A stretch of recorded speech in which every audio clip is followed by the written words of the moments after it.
Bem, senhores, dando continuidade, então no bloco passado nós terminamos falando da capacidade ou não de o órgão contratar, celebrar contrato, a natureza jurídica desse contrato.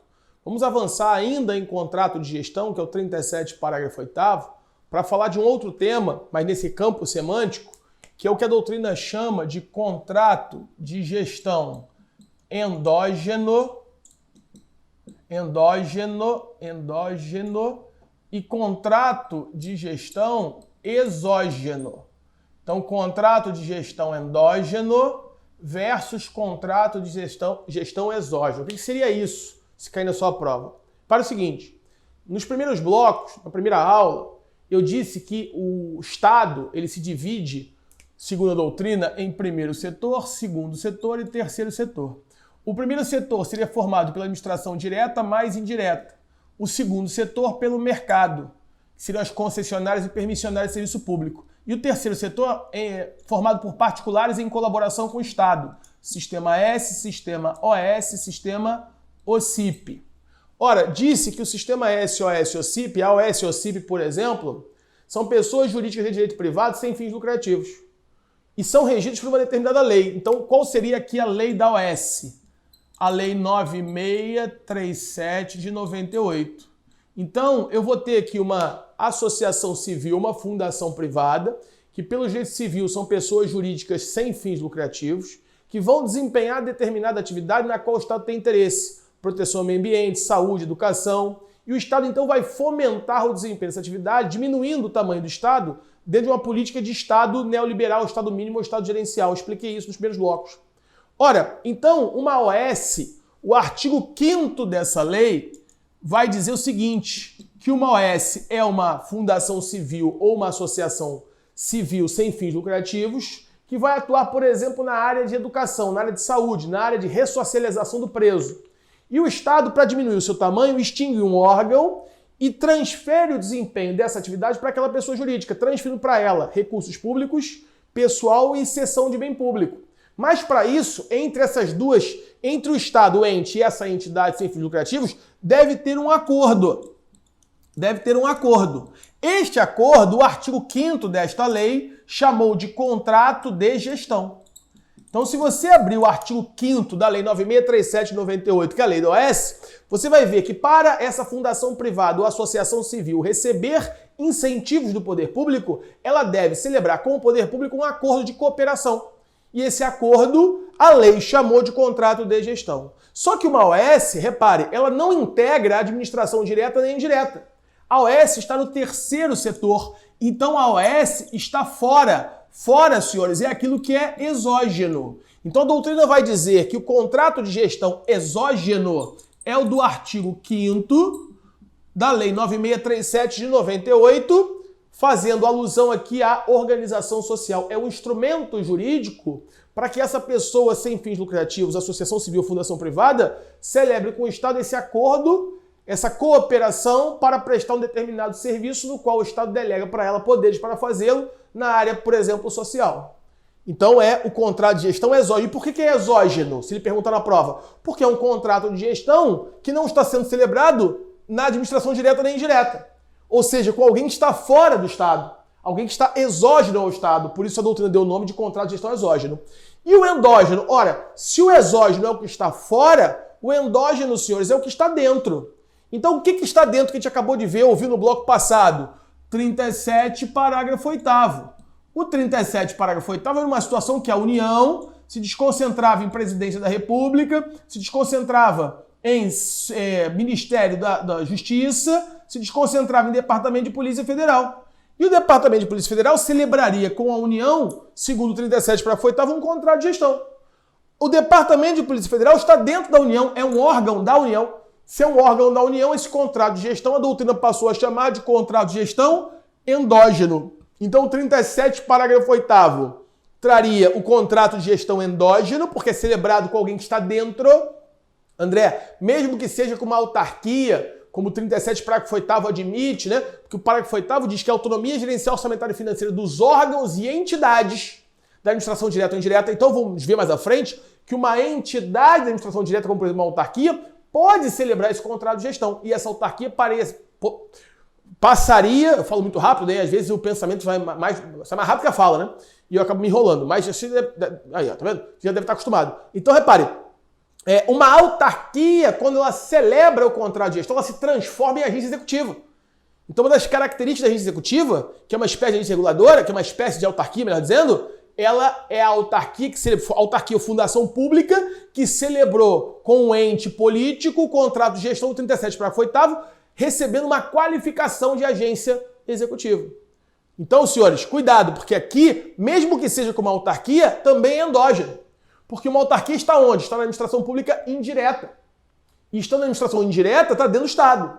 Então, aqueles contratos celebrados por órgão, parágrafo 8º, ou por entidade de administração indireta, são endógenos do 37 para 8º, ok? Se numa prova ele perguntar isso, você vai ter que fazer esse cotejamento. E para finalizar, o que ele poderia perguntar? Esses contratos aqui são contratos administrativos propriamente ditos lá da Lei 8666? Como a pergunta que eu falei no bloco passado que o examinador fez para candidato na prova oral, aqui também não, senhores. Também não é contrato propriamente dito, porque os interesses das partes acordantes são interesses convergentes. Como são interesses convergentes, também não vai ser contrato administrativo propriamente dito, vai ser convênio administrativo ou consórcio administrativo. Em que pese a lei da OAS ter falado em contrato de gestão. Agora, por exemplo, se você for na lei da OCIP, na lei 9790 de 99 e for ao artigo 9º, o artigo 9º da lei da OCIP já não fala em contrato de gestão, ela já fala em termo de parceria. Termo de parceria. Então, o termo de parceria tem a mesma natureza jurídica de contrato de gestão exógeno, que é de convênio administrativo. Então, o nome que o legislador vai dar pouco importa. O que você tem que olhar é se os interesses são convergentes ou divergentes. Se o interesse é convergente, termo de parceria, acordo de vontades de cooperação, contrato de gestão endógeno. Ou seja, quando eu olho a natureza jurídica, eu não vou olhar para o nome iuris. Quando eu olho a natureza jurídica, eu vou olhar para os interesses das partes. Se são divergentes, contrato administrativo. Então imagine que o Estado do Rio de Janeiro contratou uma empresa para construir uma escola. Ora, aquela empresa que vai vencer a licitação para fazer aquela obra, construir uma escola, o que ela quer? Ela quer receber o lucro da exploração da atividade econômica de construção. O poder público vai pagar, ela vai construir a escola. Os interesses são divergentes. Então não é contrato, não é convênio a consórcio. Aí, nesse caso, é um contrato administrativo, propriamente dito, de obra pública, regido pela Lei 8666 de 93. Porque o que está definindo não é o nome que eu estou dando. Pouco importa o nome. Eu tenho que olhar para a natureza jurídica, eu tenho que olhar para os interesses das partes acordantes. Convergentes, convênio a consórcio. Divergentes, contrato propriamente dito. Se a candidata soubesse isso na prova oral, ela matava aquela questão. Veja que não é nada, não é nenhum conhecimento do outro mundo. É porque ela possivelmente no estudo, que é muito complexo, porque é gigantesca a matéria, 6 matérias, né, Delegado do Rio, com grande profundidade em todas elas, talvez ela não tenha conseguido ler todos os livros. E nem era para ler mesmo. E aí essa questão perdeu, ok? Bom, senhores, então continuando, né? Então vimos aqui a natureza jurídica e a questão dos contratos administrativos envolvendo o órgão. Órgão não celebra contrato. Fechamos então, esse foi o ponto 5 da matéria, né? Foi o ponto 5 aí do tema características do órgão público. Vamos avançar para o ponto 6, ainda aqui em órgão público, né? No ponto 6, nós vamos falar da capacidade processual do órgão. Capacidade processual do órgão. Senhores, o que eu posso entender por capacidade processual? Capacidade processual é a capacidade de ir a juízo deduzir uma pretensão. Fui lesionado num direito que me assiste, que eu possuo, eu não posso fazer justiça com as próprias mãos, eu tenho de provocar o Poder Judiciário para me entregar à jurisdição. E para isso, então, eu vou deduzir em juízo uma pretensão, vou ajuizar uma ação, vou exercer o meu direito público, abstrato, subjetivo de ação, com o fundamento do artigo 535 da Constituição. A lei não afastará da pressão do Poder Judiciário e lesão ameaça ao direito. Então, capacidade processual é a capacidade de ir a juízo e deduzir uma pretensão. E quando eu vou ao novo CPC, que já não é mais tão novo assim, né? Mas o artigo 70 do NCPC, novo CPC, para diferenciá-lo do anterior, né? No novo CPC, artigo 70, ele vai tratar, no anterior estava no artigo 7º, no novo foi para o artigo 70. Ele vai tratar da capacidade processual. O que é capacidade processual? Acabei de dizer. Capacidade de ajuízo, deduzir a pretensão. Ora, olhando o artigo 70, eu pediria que você abrisse aí, você nota que ele vai ligar a capacidade processual à condição de pessoa. Ele liga a capacidade processual à condição de pessoa. Então só teria, em regra, capacidade processual de deduzir em juízo uma pretensão aquele que for pessoa. Se não for pessoa, não tem capacidade processual. Esta é a regra. Então, senhores, qual é a regra do direito administrativo? Que órgão não pode ser sujeito ativo de uma ação judicial. E sujeito passivo também não, né? Porque já falamos lá pela teoria da imputação volitiva que quando um agente público, titular de cargo público, pratica uma conduta que lesa alguém, esse alguém não vai ajuizar em face da pessoa jurídica, não vai ajuizar em face do órgão. Porque o órgão não tem personalidade jurídica. Ora, imagine que ajuizasse em face do órgão, fosse vitorioso naquela demanda e o juiz mandasse que fosse feita a constricção do patrimônio do órgão para cumprir a obrigação. Porque o órgão não estaria adimplindo facultativamente a obrigação a qual foi condenado. Aí o juiz mandaria arrestar os bens do órgão, ou sequestrar. Mas como assim? Que bem? Se o órgão não tem bem, sequer teria como satisfazer aquela demanda, ou entregar efetivamente a jurisdição, porque o órgão não tem patrimônio. Então o órgão não pode ser sujeito passivo e também não pode ser sujeito ativo. Porque para ser sujeito ativo, no que tange a capacidade processual, o Código de Processo Civil exige e atrela essa hipótese à condição de pessoa. E órgão não é pessoa. Então essa é a regra. Mas, senhores, ele vai me perguntar a regra, André? Provavelmente não. Provavelmente, quando tem exceção, eles gostam de perguntar a exceção. Então, vamos apontar aqui pelo menos duas exceções à capacidade, ou melhor, à ausência de capacidade processual do órgão. O órgão, em tese, não tem capacidade processual, mas, excepcionalmente, em duas situações, o órgão terá. Uma primeira situação, ela é legal. E por que ela é legal? Ora, senhores, porque ela deriva da lei. De que lei? Lei 8.078 de 90. Que lei é essa? Código de Defesa do Consumidor. Lá no artigo 82, inciso 3º do CDC. Então a primeira exceção é essa, artigo 82, inciso 3º do Código de Defesa do Consumidor. Esse artigo do 82.3 vai dizer quem são os legitimados para, em juízo, deduzir uma pretensão que vise a defender direitos e interesses dos consumidores protegidos por esse Código. Então, repetindo, esse artigo 82, ele descreve quem são os legitimados para ir a juízo, deduzir uma pretensão para defender direitos e interesses dos consumidores protegidos por esse Código. E quando você abre o 82.3, você se surpreende porque o 82.3 vai falar em órgãos. Então os órgãos teriam essa capacidade processual dada pela lei excepcionalmente. Só que essa capacidade processual é dada, mas com legitimidade extraordinária, por óbvio, né? Ou seja, o que é legitimidade extraordinária no processo civil? Eu estou em juízo em nome próprio, defendendo interesses ou direitos de terceiros. A minha legitimidade não é própria. Legitimidade própria ou ordinária é aquela legitimidade que eu estou em juízo em nome próprio, defendendo direito de interesse meu.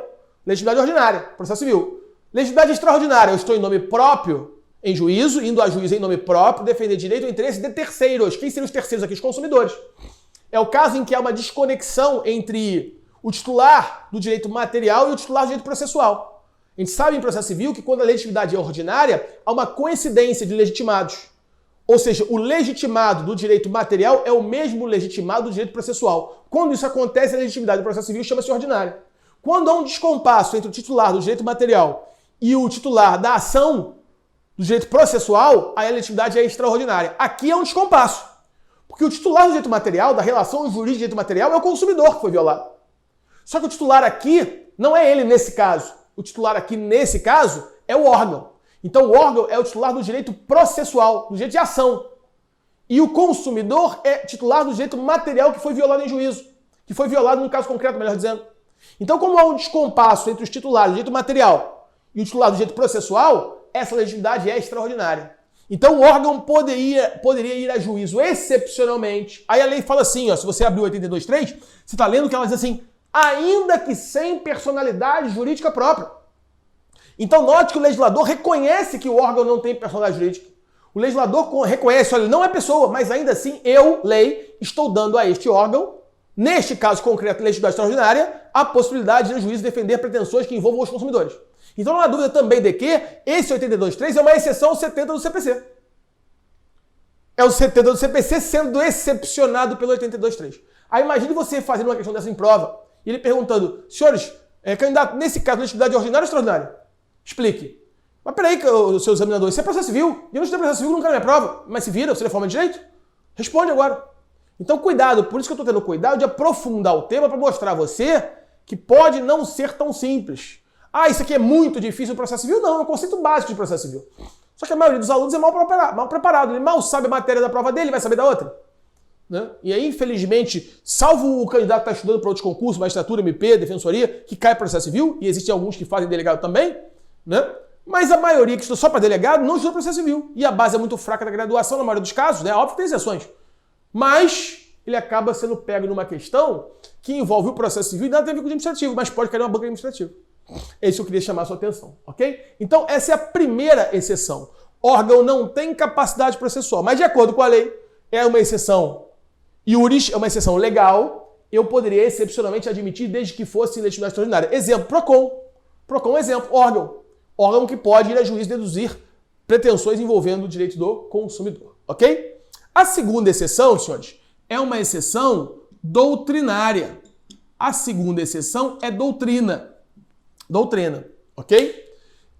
Doutrina mais jurisprudência. Mais jurisprudência. E para te explicar essa segunda exceção, eu vou precisar entrar num outro ponto na sequência da nossa matéria, que é a classificação dos órgãos. Classificação dos órgãos. Então eu só consigo te explicar isso aqui falando da classificação. E no que tange a classificação dos órgãos, quanto à posição estatal. Então, quanto à posição estatal, os órgãos podem ser independentes, autônomos, superiores e subalternos. Quanto ao enquadramento federativo, podem ser federais, estaduais, municipais e distritais. Quanto à composição, singulares, unipessoais, coletivos ou pluripessoais. Quanto às atividades exercíveis, ativos, consultivos e de controle. Então eu vou passar em revista essas classificações ao longo do curso, mas eu vou precisar primeiro dessa aqui, ó. Quanto à posição estatal. E quanto à posição estatal, os órgãos podem ser independentes, autônomos, superiores e subalternos. Eu estou chegando ao final desse bloco. Nosso próximo bloco eu vou tratar dessa classificação de órgãos independentes para poder te explicar a exceção, ou melhor, a segunda exceção à teoria do órgão, né? A segunda exceção, melhor, a capacidade processual do órgão, porque a primeira a gente já viu que vem lá da lei do consumidor. A segunda exceção, doutrina mais jurisprudência. Tudo bem? Aguardo os senhores lá. Um abraço, até o próximo bloco.